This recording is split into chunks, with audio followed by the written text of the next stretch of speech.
bienvenue sur Secret de tournage. Secret de tournage, l'associé du diable. À l'origine, Brad Pitt, Edward Norton, Christian Slater et John Cusack ont été envisagés pour se glisser dans la peau du personnage d'avocat ambitieux tenu par Keanu Reeves. De son côté, Al Pacino n'était, au départ, pas certain d'être l'homme de la situation pour interpréter le mystérieux John Milton. Dans cette optique, il a conseillé à Taylor Hackford d'engager Robert Redford ou Sean Connery, avant de finalement accepter le rôle. Quant à la mise en scène du film, c'est Joel Schumacher qui avait été approché en premier. Préparation. Pour interpréter au mieux leurs personnages d'avocats brillants et de jeunes femmes schizophrènes, Keanu Reeves et Charlize Theron se sont préparés de manière rigoureuse, le premier en passant beaucoup de temps en compagnie d'avocats new-yorkais, la seconde en dialoguant 1 heure par jour pendant 3 mois avec un psychiatre spécialisé dans tout ce qui touche à la schizophrénie. Un mot sur Taylor Hackford. Le metteur en scène de l'associé du diable, Taylor Hackford, aime varier les genres de films auxquels il s'attelle. Ainsi, on lui doit des productions aussi différentes que Officier et Gentleman, 1983, très lucrative romance avec Richard Gere, Les Princes de la Ville, 1993, plongée réaliste dans le milieu carcéral californien, L'Échange, 2001, brillant film de kidnapping porté par Russell Crowe qui sortait tout juste du carton Gladiator, ou encore Ray, biopic qui a permis à Jamie Foxx d'obtenir en 2005 l'Oscar du meilleur acteur. Il est marié depuis 1997 à la comédienne Hélène Mirren. En 2013, le cinéaste change une fois de plus de registre avec L'Explosif Parker. Énième film musclé avec l'infatigable Jason Statham dans le rôle titre. Charlize Theron à ses débuts. Si L'associé du diable n'est pas le premier film dans lequel s'illustre Charlize Theron, il marque sans nul doute son premier rôle intense, auquel le public n'est pas resté indifférent. À noter qu'elle retrouvera Keanu Reeves en 2001 dans la très mal reçue romance Sweet November. Les forces du mal. Le diable est un personnage récurrent au cinéma. Avec L'associé du diable, cette figure maléfique prend les traits séduisants du personnage interprété par Al Pacino, le dirigeant d'un célèbre cabinet d'avocats. 2 ans plus tard, le diable se glissera à nouveau dans le corps d'un charismatique homme de pouvoir new-yorkais en la personne de Gabriel Byrne, lequel donnera du fil à retordre à Arnold Schwarzenegger dans La fin des temps. Parlons argent.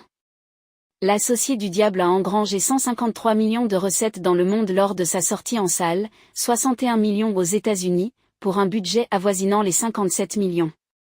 Ce n'est donc pas un énorme succès, mais le film a par la suite très bien marché en vidéo et à la télévision, bénéficiant d'un bouche à oreille lui conférant une bonne réputation. En France, le film de Taylor Hackford a réalisé le score honorable d'environ 1,3 million d'entrées. Premier rôle en Amérique. L'associé du diable marque le premier rôle dans un film américain de la comédienne danoise Connie Nielsen. Par la suite, elle s'affichera par le biais de rôles forts dans des films aussi remarqués que Gladiator. Problème juridique. La Warner, qui a produit et distribué L'associé du diable, a été poursuivie en justice pour ce film par le sculpteur Frédéric Hart. La raison, une sculpture apparaissant dans le bureau de John Milton, Al Pacino, qui ressemblerait étrangement à l'une des œuvres de Hart. Finalement, un accord de dernière minute a été conclu entre les deux parties.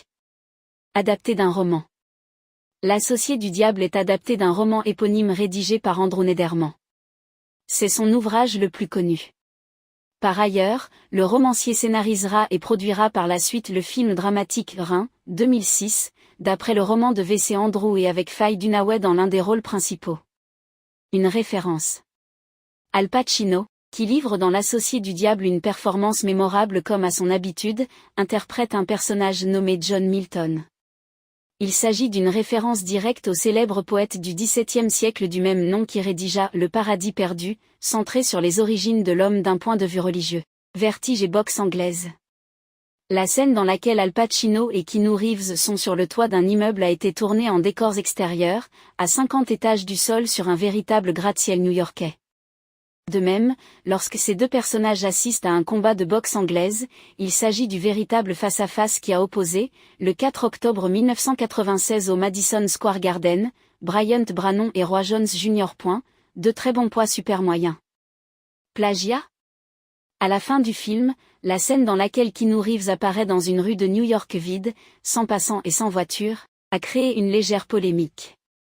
En effet, le film ouvre les yeux, Alejandro Amenábar, qui donnera lieu en 2002 à un remake porté par Tom Cruise, possède une scène ressemblant fortement au final de L'Associé du Diable. Comme les deux films sont à peu près sortis au même moment, il était difficile de savoir lequel a plagié l'autre. L'écriture. Le film a été écrit par Jonathan Lanquin et Tony Gilroy. Si le premier a scénarisé les très moyens Planète Rouge et Shooter, tireur d'élite, le second a participé à l'écriture des 3 volets de la trilogie consacrée au célèbre espion amnésique et adepte des techniques de combat, Jason Bourne.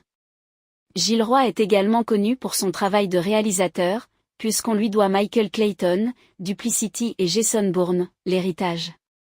Keanu Reeves et l'argent. Keanu Reeves a accepté d'être payé 2 millions de dollars de moins pour que la production puisse s'offrir les services d'Al Pacino. Le comédien ira même plus loin en 2000 avec Les Remplaçants, puisqu'il acceptera de recevoir seulement 10% de son salaire pour pouvoir faire en sorte que Gene Hackman soit dans le film. Merci d'avoir regardé ce numéro de Secret de tournage.